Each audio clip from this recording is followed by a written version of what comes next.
మీ గండగా కేసీఆర్ ఉంటాడు, బీఆర్ఎస్ ఉంటుంది, అందరం ఉంటాం. ఇక ఈడికెళ్ళి నేను కూడా ఊకోను, నేను బయలుదేరతా. యాందాకైనా మంచిదే. ఎవరెవరి సంగతి ఏందో, ఎవరైనా లెక్కేందో అన్ని కూడా లెక్కలు తీద్దామని మనవి చేస్తా ఉన్నా. ఈ రకంగా మనం ముందు పోవాలి. ఒక్క మాటలనే ఉన్నదా?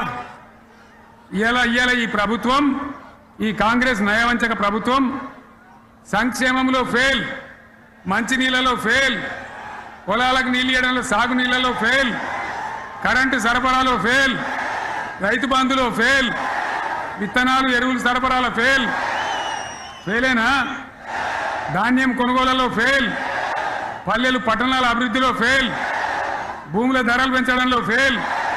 మరి దేంట్లో పాస్ అయిండు? ఎటుపడితే అటు ఒర్రుడు, దేవుళ్ళ మీద ఒట్లు పెట్టుడు, అబద్ధ వాగ్దానాలు చేసుడు,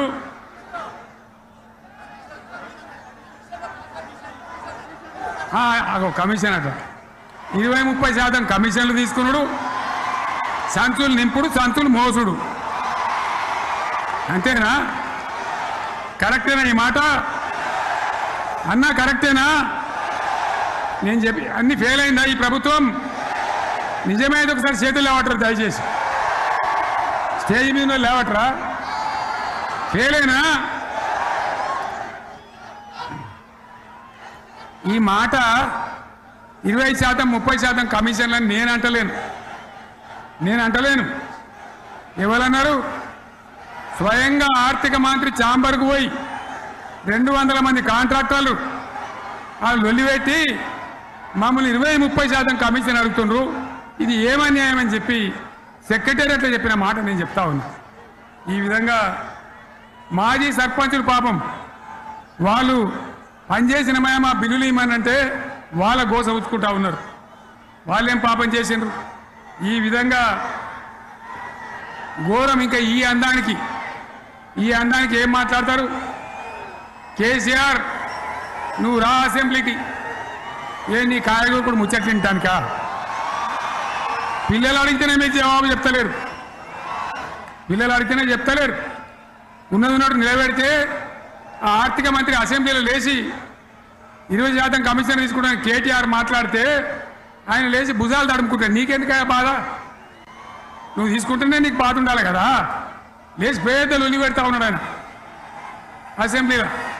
ఈ విధంగా చాలా గందరగోళంగా, అవివేకంతో, అజ్ఞానంతో చాలా ఘోరం చేసి అడ్డమైన మాటలని చెప్పింది. దాంతో మనం కూడా గోల్మాలైపోయినాం. తీర్థం పోదాం తిమ్మక్క అంటే వాడు గుల్లే, మనం సల్లే. ఆ గతికి తెచ్చింది ఇలా ప్రజల గతి. మరి మనం కూడా, ప్రజలు కూడా ఆలోచన చేయాలి. ఆవేశం కాదు. గాడిదలకు గడ్డేసి బలరకు పాల్పడితే వస్తాయా? మరి ఇప్పుడు ఏం చేయాలో ఆలోచించాలి. ఓ తమ్ముడు అన్నాడు హైదరాబాద్లో, ఆయన ఇల్లు కూడా కొడితే, కేసీఆర్ అన్నా యాడున్నావు, నువ్వు రావాలి, కత్తి బాంచేతలు పడితే యుద్ధం నన్ను చేయమని పడుతుంది. అంతేనా? ఇది కూడా విచారిస్తారు ప్రజలు. మీకు అర్థం కావాలని నేను చెప్తా ఉన్నా. అందుకే ఓడగొట్టుకున్న కారణే వెతుక్కోవాలి. మీ వెంట బీఆర్ఎస్ ఉంటుంది, మీ వెంట కేసీఆర్ ఉంటాడు. 100% మళ్ళా తెలంగాణ విజయం సాధించాలి, గులాబీ జెండా ఎగిరేయాలి, అద్భుతమైన తెలంగాణను మళ్ళీ సాధించాలి. ఇక బీజేపీ కథ